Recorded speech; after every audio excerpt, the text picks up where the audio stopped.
صاحبان اور میرے عزیز بھائی اور دوستوں، میں نے اپنے مقالے کو دو باب میں تقسیم کیا ہے۔ باب اول حالات زندگی، دوسرا باب تنقیدی مطالعہ ہے، اور اس میں دو فصل قائم کی ہے۔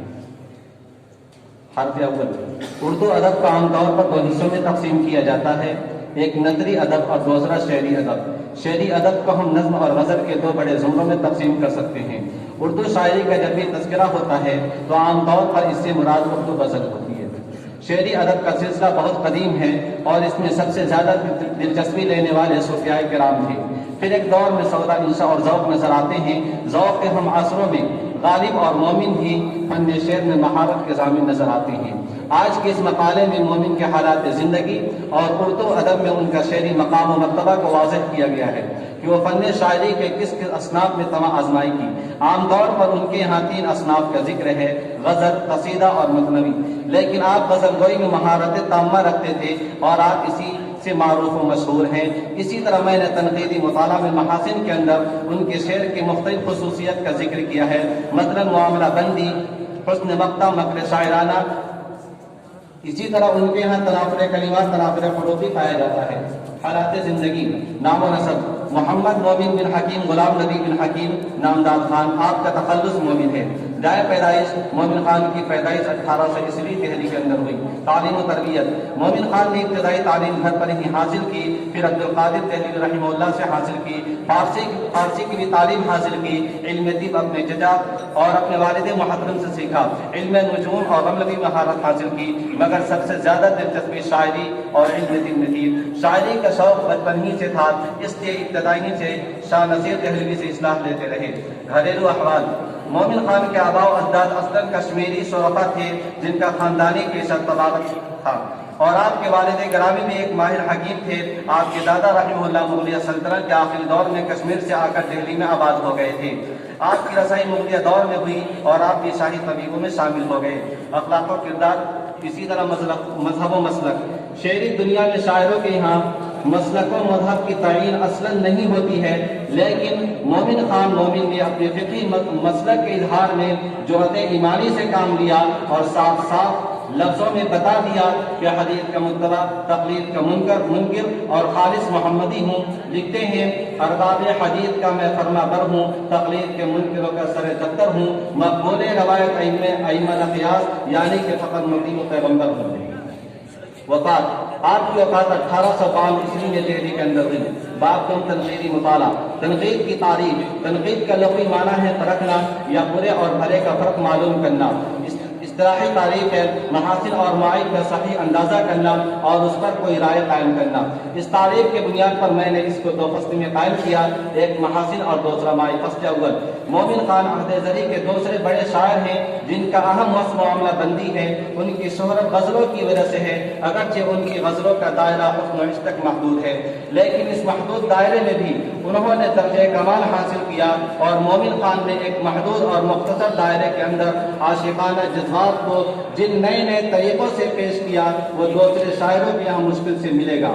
ان کے شاعری میں صداقت ہے، معاملہ بندی ہے، حسن مقطع اور نفسیاتی کیفیت بھی موجود ہے، اور مومن خان نے ہی غزل کو اصلاً غزل کے معنی میں استعمال کیا ہے۔ ڈاکٹر امام مرتضی نقوی لکھتے ہیں کہ مومن کے یہاں خالص حسن و عشق کے معاملات، واردات، محبوب کے سراپا اور جذبات کی شدت کا بیان ہے، محبوب سے نوک جھوک ہے۔ ان کے یہاں حسن کے انگرد روپ ملتے ہیں، حالانکہ بنیاد وہی انسانی حسن ہے۔ وہ حسن کو جسم میں بھی دیکھتے ہیں، لباس میں بھی دیکھتے ہیں اور آواز میں بھی دیکھتے ہیں، اور اس کی ہر ادا کی کامیاب تصویر کشی کرتے ہیں۔ مومن خان کے غزلوں میں تغزل کا اصلی رنگ موجود ہے، اور ان کی غزلوں میں یہ رنگ شروع سے آخر تک قائم ہے، اس لیے آپ کو تغزل کا بادشاہ کہا جاتا ہے۔ گویا کہ مومن کی پوری زندگی محبت کے رنگ میں رنگی ہوئی ہے، اور ان کی غزل ان کی شخصیت کا صحیح آئینہ دار ہے۔ مومن کی غزلوں میں سچے جذبات کا اظہار ہے، نازک خیالی اور انوکھا اسلوب موجود ہے جو دوسرے شعراء کے ہاں نہیں ملتا۔ ان کے اشعار کی بلندی اور خوبی کا اندازہ اس بات سے لگایا جا سکتا ہے کہ ان کا ایک شعر تم میرے پاس ہوتے ہو گویا جب کوئی دوسرا نہیں ہوتا۔ اس شعر کے بدلے میں غالب نے اپنا پورا دیوان مومن خان کو دینے کی بات کہی تھی۔ مومن خان نے اردو غزل کو ایک نیا اسلوب اور رنگ و آہنگ دیا، جس میں جذبات کی چاشنی کے ساتھ سادہ کاری کا حسن بھی جو عریانیت سے پاک ہے، مومن خان کا نمونہ کلام پیش خدمت ہے۔ حال دل یار کو لکھوں کیوں کر حال دل سے جدا نہیں ہوتا، غیروں پہ کھل نہ جائے کہیں راز دیکھنا، میری طرف غم غماز دیکھنا، عمر تو ساری کٹی عشق لطام مومن، آخری وقت میں کیا خاک مسلمہ ہو گئے، ہے دوستی تو جانب دشمن نہ دیکھنا، جادو بھرا ہوا ہے تمہاری نگاہ میں، معشوق سے بھی ہم نے نبھائی برابری، وہاں لطف کم ہوا تو یہاں پیار کم ہوا، خوشی نہ ملے مجھے کیوں کر قضا کے آنے کی، خبر ہے لاش پہ اس بے وفا کے آنے کی۔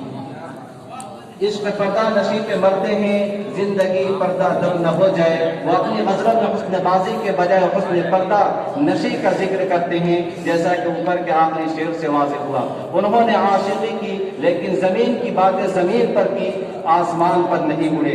مومن کے کلام کی سب سے بڑی خوبی یہ ہے کہ انہوں نے دہلوی شاعری میں لکھنؤ کا رنگ پیدا کیا۔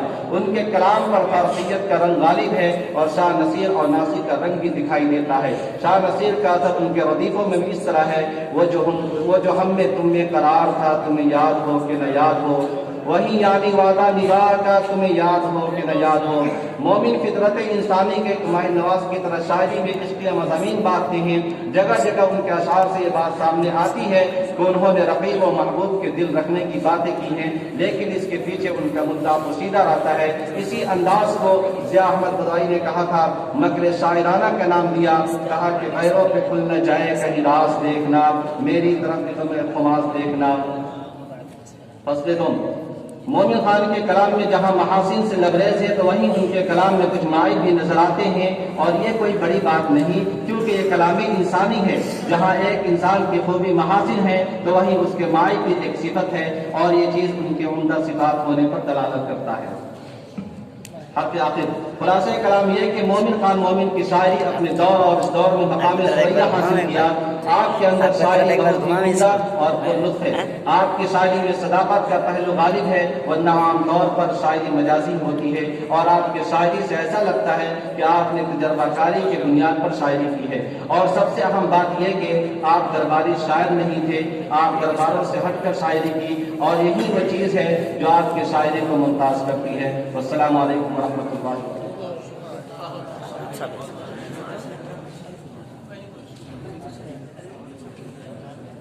وعلیکم السلام ورحمۃ اللہ وبرکاتہ۔ اس کے بعد میں دعوت دیتا ہوں